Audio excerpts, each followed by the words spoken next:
Okay, this episode is pretty special. In part 2, we chatted about having a love affair with a copywriter. And that blew some minds. But today, people, get ready.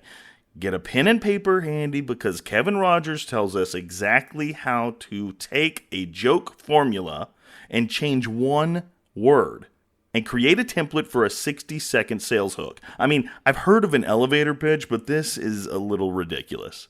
On today's Peak Performers Podcast. Welcome to this edition of Peak Performers Podcast with your host, Thor Conklin. Thor will be sharing the necessary tools, strategies, and psychology you'll need to become a peak performer in any area of your life or business. Let's switch gears here for a moment and talk a little bit about the podcast. You actually have 2 podcasts, correct?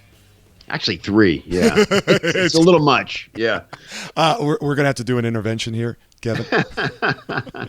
Yeah, well, one of them's jokingly is the laziest effort imaginable, but it's a great show. It's with my friend John Carlton, who's my friend and mentor, a legend in the copywriting world, and just one of the brightest guys I've ever met. And I call that show, me hosting John's brain, right? And he's my mentor, and it's essentially these great behind-the-scenes conversations we were having for years, and we essentially decided, hey, what if we recorded these and just shared them? And so that's kind of what it is, but, we're terrible at marketing it. Our only rule for it is it can never suck, meaning it can't be unfun for us to do. It can't feel stressful. So over 2.5 years, I think we've got 37 episodes. You know what I mean? And what's the name of that one? That one's Psych Insights for Modern Marketers. So you could maybe Google John Carlton podcast. The URL is equally terrible. It's pi4mm.com. This is terrible, right? It's funny to me that we're both accomplished marketers and we just did the worst job ever marketing this podcast. It's like the shoe guy, the shoe cobbler that doesn't have shoes for his kids. Yeah, but you know what? It's caused this thing where you kind of got to be in the know to know about it. Right. So it works. I don't want to change it and suddenly go legit with it, right? Yeah. There's a restaurant here that you have to get a code before you can actually get to the restaurant. Oh yeah, it's that's so smart. There's a speakeasy here. I just found out about last month, and the same thing. You have to be on their Facebook page and they leave little hints. Yeah. And you have to figure out the password. And it's the coolest thing because, you've made an investment to get there. So you're going to be that much more engaged, right? Yep. Very cool. The other shows are much more structured and consistent. They're both weekly shows. My main show is called The Truth About Marketing.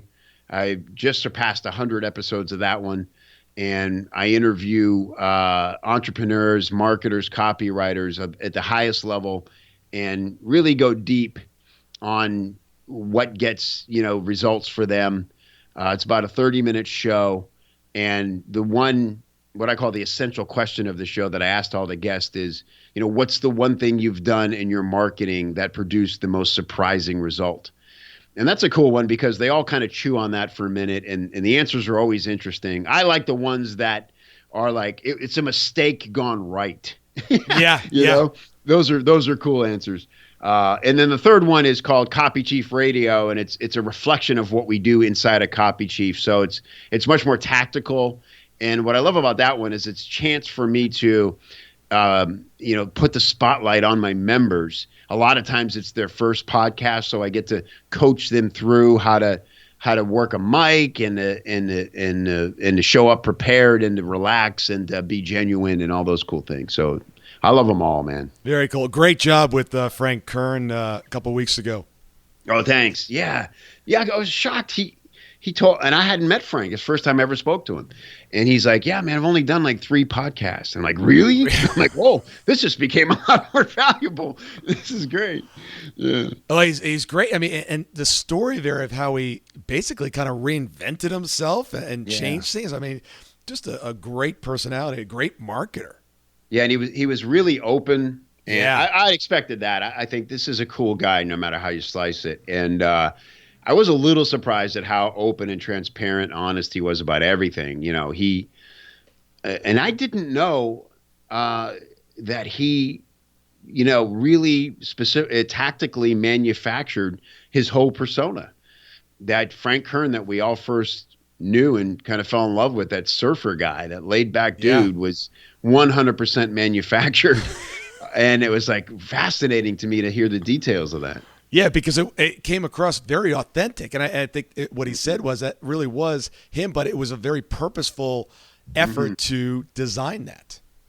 Yeah, he said, I decided to become the Rolling Stones of marketing, and I made a plan and executed it, and it worked perfectly. Yeah. I wonder what happened to him. And actually, I'm good friends with someone that's good friends with him. I don't know Frank. And I said to him, you know, where'd he go? What happened? He just kind of fell off the face of the earth. And now he filled in the details of what he did and why he did it. It was fascinating. Good job. Yeah. Thank you, man.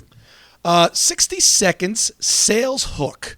Your book. Tell us, help me out here. Oh, this is great. Yeah. So again, man, this is my answer to that question. Surprising results. You must know Dean Jackson, huh? Yeah. So, you know, I was in Dean's mastermind, and he had just invented this thing called the 90-minute book. And here's a great lesson for everyone listening, because I talked earlier about overthinking our stuff when it's our own. I'd been working on this book for like 6 months. I even brought in a researcher. We had, you know, like 40 pages of ideas and notes in a Google Doc. And I'm sitting there with Dean, and he's talking about this 90-minute book process where essentially you list out what the 10 chapters would be. He has somebody on his team interview you to get the good information out, because we already know this stuff, right? You record that interview, you transcribe it, you put a cover on it, and voila, you're an author, right? And I'm like, wow, that's brilliant. And so I tell him I've been working on this book. He says, what are you thinking about for a title? And I'm like, well, I've got 2 ideas. I go, one is it's the KLT method, how to strike a chord with your best prospects, blah, blah, blah, blah, blah. This long-ass title, right? And everybody's in the room looking at me like, yeah, not feeling it. He goes, what's the other one? And I go, the other one is the 60-second sales hook. And everybody cracked up and said, you idiot, that's the title. They said, the first thing, we have no idea what you're talking about. They go, the second thing, I want it now. Right. Yeah. Right? I actually I just went on the internet and printed out the PDF. So now it's become part of my reading for the week. Great. Yeah. And so that's a great lesson in just keeping it simple, man. And so what I did was I threw away, I forgot all those notes and all the formalities I had behind writing this book. And I presented this at conferences like 3 times. And Dean said in his special way, he's like, so, you know, you've given this talk before, right? And I'm like, yeah. He's like, did you record those talks? I'm like, yeah. He goes, well, the book's done. And I'm like, you're right.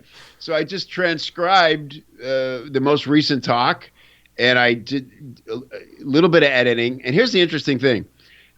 I had 2 fears. The book is only 50 pages long, and it's in transcribed format. So you can see Kevin says this, crowd laughs, crowd does this and that. And I thought, people are going to go, dude, you can't call this a book. It's like a little pamphlet, essentially, in length, and it's transcribed. You didn't even write it. Well, guess what? The 2 things that people love most about the book, that it's short and that it's in this format, because they say to me, you know what's great is it made it much easier to read because it goes fast, and I feel like I'm in the room watching you on stage. It's like I got a free ticket to this $2,000 event.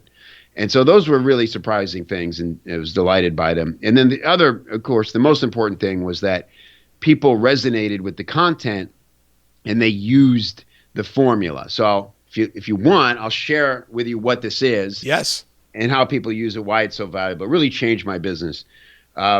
So it comes from my days as a stand-up comic. And I took a joke formula that I call the persona joke formula, and I turned it into what I call a 60-second sales hook by just changing the last part of the 4-part formula. So as a joke, it goes like this. It's identity, struggle, discovery, surprise, because that's why we laugh, right? It's the surprise. So one of my favorite examples that I give all the time is from a comic named Kern, and she did a perfect example of this on the Late Show with David Letterman.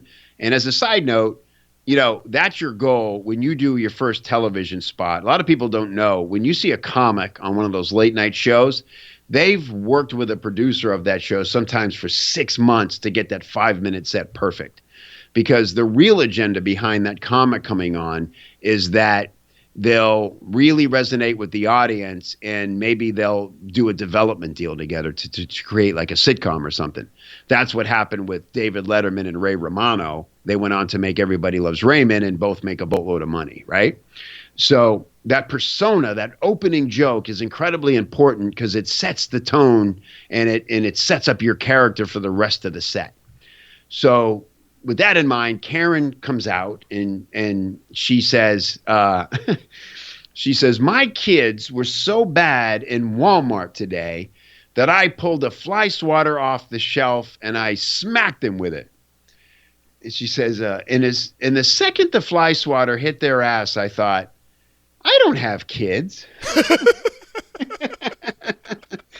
It's hilarious, right? It's a great joke, and it follows the formula perfectly because, in a few seconds, we know so much about this person and we feel bonded to her because we can relate over so many little details of that joke, annoying kids in Walmart, wanting to beat other people's kids, It's a great example. Now, for us to be able to use that, obviously we don't want to have to be clever, and we're not looking to trick our audience. What our audience wants to know when they come to us to learn from us and eventually buy from us is, what kind of results did it get?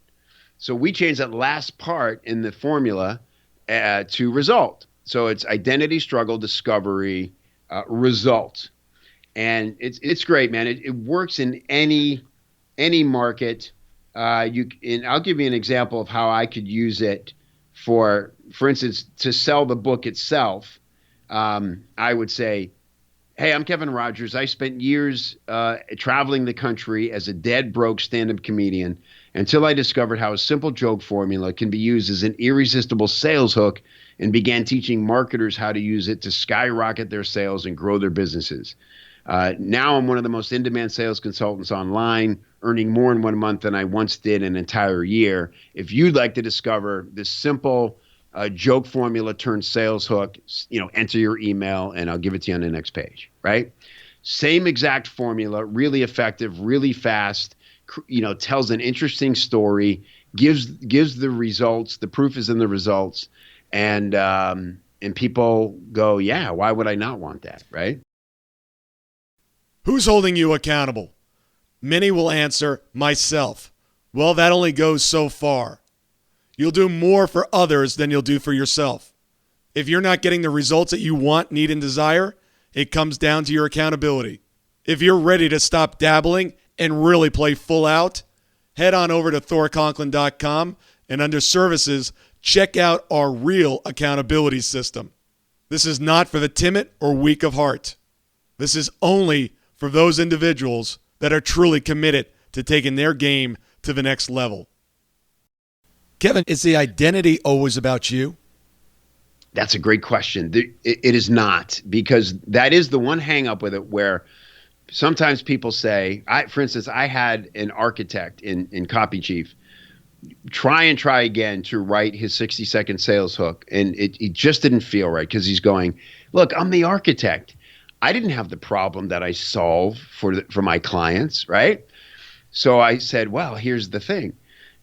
Make it so now don't tell your story of struggle. Tell the story of struggle of the people you've solved it for.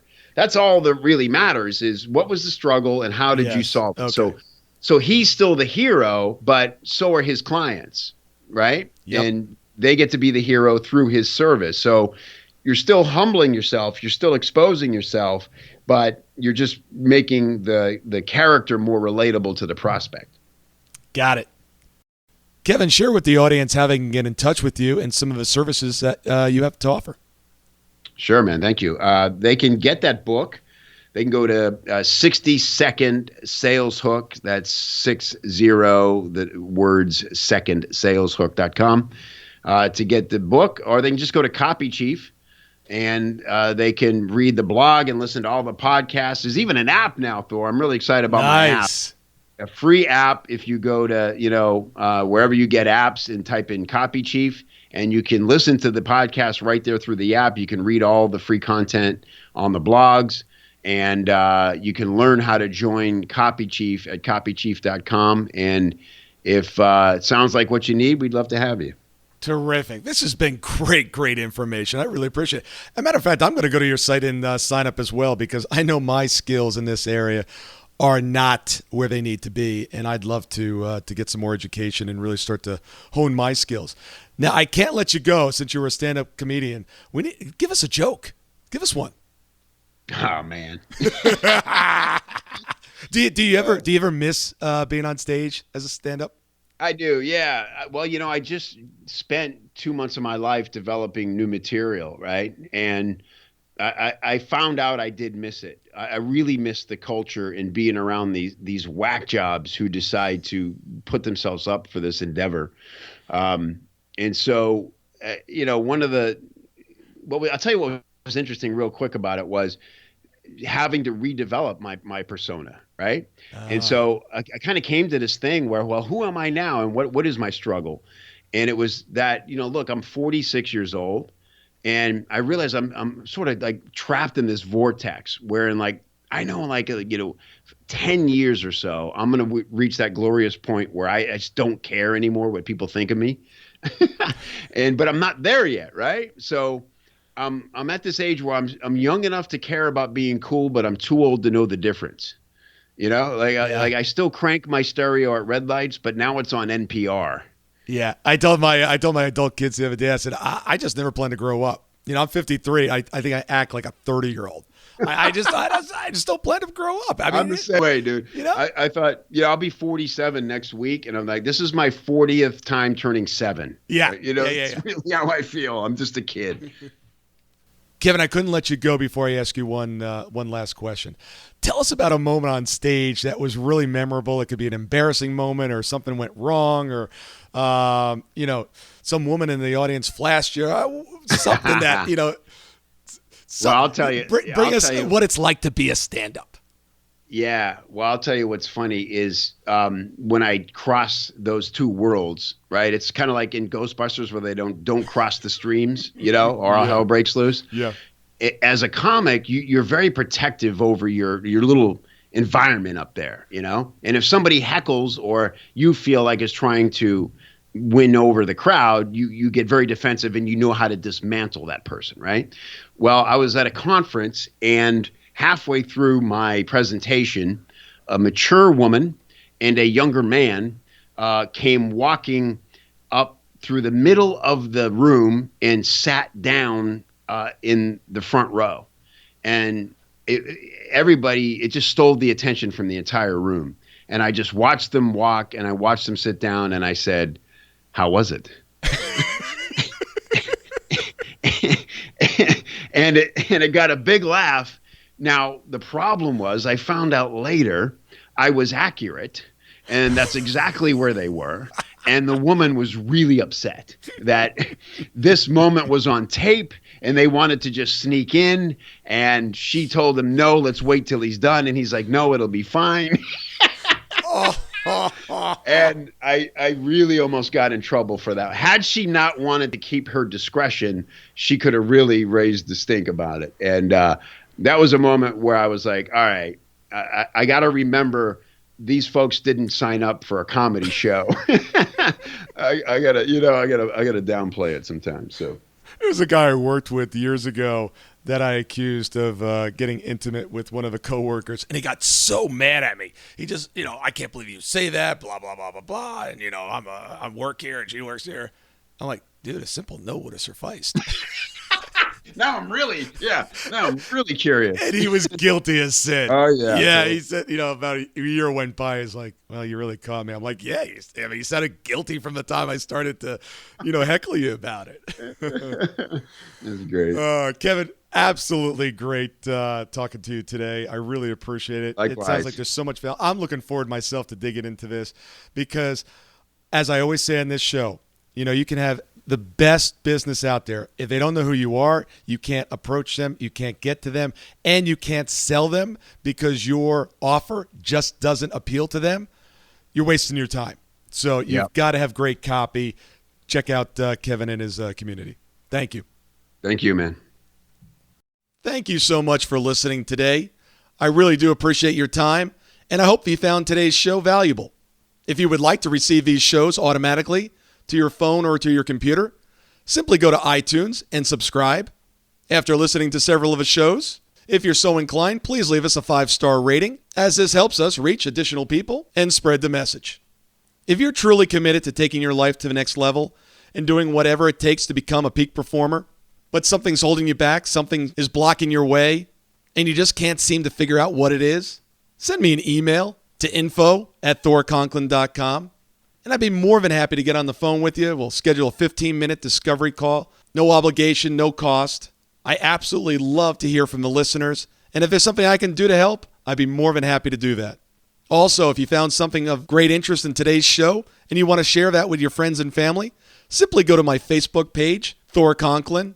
Click on the episode, hit the share button, and share it on your page. You can follow me at Twitter @ThorConklin. The website is thorconklin.com. We're constantly adding new free resources, discussing additional tricks, tips, tools, and strategies on how to be a peak performer. Remember, I try to keep these episodes short so you can listen to them during dot time, doing other things, commuting, driving, walking, working out. Decide to be a peak performer in all that you do. And until tomorrow, have an absolutely amazing day.